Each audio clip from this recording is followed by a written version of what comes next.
Assalamualaikum warahmatullahi wabarakatuh. Halo semua, balik lagi sama aku Suhailah Fida dari kelas 1C Prodi PGMI UIN Syarif Hidayatullah Jakarta. Di video kali ini aku akan menjelaskan tentang materi globalisasi dan isu-isu global. Sebelum kita masuk ke materi, apa sih globalisasi itu, teman-teman? Globalisasi adalah proses integrasi internasional yang terjadi karena adanya pertukaran pandangan dunia, produk, pemikiran, dan aspek-aspek kebudayaan lainnya. Adanya kemajuan infrastruktur transportasi dan telekomunikasi, kemunculan telegraf dan internet merupakan faktor utama dalam globalisasi yang semakin mendorong saling ketergantungan aktivitas ekonomi dan budaya. Lalu ada juga nih ciri-ciri globalisasi.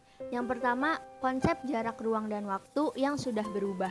Kehadiran teknologi seakan menghapus batasan ruang dan waktu bagi kita untuk bisa mengakses sebuah informasi.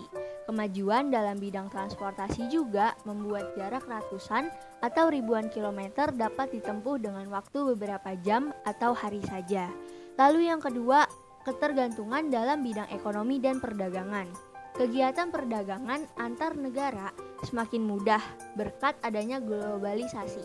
Organisasi semacam World Trade Organization juga memegang peranan penting agar dua negara dapat bertransaksi dengan mudah. Lalu yang ketiga, ada interaksi kultural yang meningkat. Mudahnya mengakses berbagai pengetahuan baru akan semakin melancarkan kegiatan perkenalan budaya dari luar.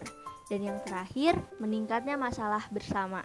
Masalah yang terjadi dalam suatu negara akan bisa menjadi perhatian dunia internasional dikarenakan semakin mudahnya sebuah informasi tersebar melalui berbagai macam perkembangan teknologi. Lalu ada juga faktor penyebab globalisasi. Yang pertama, kemajuan teknologi, informasi dan komunikasi serta semakin rendahnya biaya transportasi.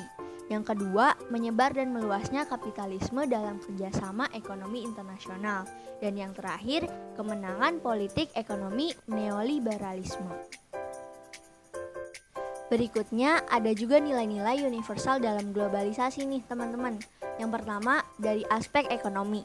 Pada aspek ekonomi, globalisasi mengacu pada perubahan yang terjadi pada mekanisme pertukaran barang dan jasa.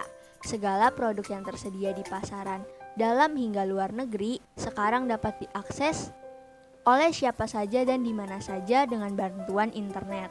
Kehadiran e-commerce seperti Amazon, eBay, Shopee, Lazada, dan lain-lainnya semakin memudahkan pengiriman barang lintas batas. Lalu yang kedua ada dari aspek politik. Globalisasi membawa pengaruh besar pada arah kebijakan politik negara-negara di dunia. Jika sebelumnya kebijakan politik hanya mencakup skala nasional, era globalisasi mendorong terintegrasinya kebijakan-kebijakan politik di berbagai negara dan memungkinkan terciptanya bentuk-bentuk kerjasama politik antar negara. Dan yang terakhir, dari aspek sosial budaya. Pada aspek sosial budaya, konsep globalisasi merujuk pada proses terintegrasinya gagasan, nilai, norma, perilaku, serta cara hidup sosial kemasyarakatan. Nah, ada juga nih strategi bangsa Indonesia menghadapi tantangan globalisasi, teman-teman. Yang pertama ada strategi otonomi nasional. Lalu yang kedua ada strategi pengakuan timbal balik atau mutual recognition. Dan yang ketiga ada strategi koordinasi. Yang keempat ada strategi harmonisasi eksplisit atau kolaborasi. Yang kelima ada strategi federalis mutual governance. Dan yang terakhir ada strategi Lilliput. Berikutnya ada pandangan Islam terhadap globalisasi. Pandangan Islam terhadap globalisasi adalah agama global dan universal. Tujuannya adalah menghadirkan risalah peradaban Islam yang sempurna dan menyeluruh, baik secara spirit, akhlak maupun materi. Di dalamnya ada aspek duniawi dan ukhrawi yang saling melengkapi. Keduanya adalah satu kesatuan yang utuh dan integral. Universalitas atau globalitas Islam menyerukan kepada semua manusia tanpa memandang bangsa, suku, warna kulit, dan diferensiasi lainnya. Hal ini juga dijelaskan Allah Subhanahu wa Ta'ala dalam Al-Quran yaitu surat At-Takwir ayat 27 yang artinya Al-Quran itu hanyalah peringatan bagi seluruh alam. Lalu berikutnya ada dampak globalisasi. Yang pertama ada dampak globalisasi di bidang ekonomi. Ada dampak positifnya dan juga ada dampak negatifnya. Yang pertama ada dampak positif. Dampak positif dari globalisasi adalah memicu sikap kreatif dan inovatif di kalangan masyarakat luas agar dapat bersaing di ranah global. Berikutnya, hujan barang dari luar negeri yang menawarkan harga murah dan barang kualitas mewah. Lalu, mudah mendapatkan barang dari luar negeri dengan harga yang terjangkau. Dan bertambahnya jenis lapangan pekerjaan akibat adanya investasi asing dan luar negeri. Dan yang terakhir, terbukanya kesempatan bekerja di luar negeri. Lalu berikutnya, dampak negatifnya.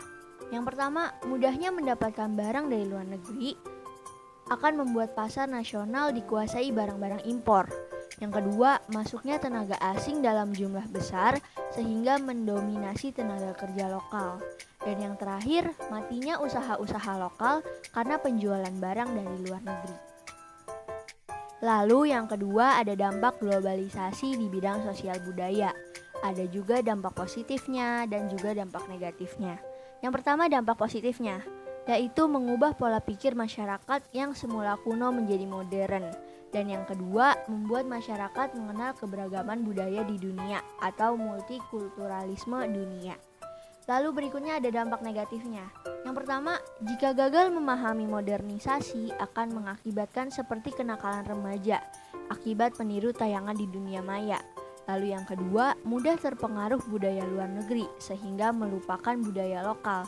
Dan yang terakhir, melupakan budaya lokal karena dianggap kuno. Selain memberikan dampak baik positif maupun negatif, globalisasi juga memberikan manfaat. Manfaat dari adanya globalisasi adalah sebagai berikut. Yang pertama, akan memberikan sebuah kemudahan di dalam bidang komunikasi dengan orang lainnya. Yang kedua, akan memberikan sebuah kemudahan di dalam mendapatkan berbagai macam bentuk barang yang dimana akan memuaskan kehidupan dari seorang manusia. Yang ketiga, akan terjadinya sebuah bentuk mobilitas dari penduduk yang dimana semakin tinggi dengan bantuan berbagai macam bentuk kendaraan transportasi. Yang keempat, akan membuka berbagai macam bentuk lowongan pekerjaan. Dan yang kelima, akan meningkatkan pertumbuhan dari sektor pariwisata. Dan yang terakhir, akan meningkatkan demokrasi yang ada hingga lebih transparan. Nah, cukup sekian materi yang dapat saya sampaikan. Semoga bermanfaat. Kurang lebihnya mohon maaf. Wassalamualaikum warahmatullahi wabarakatuh.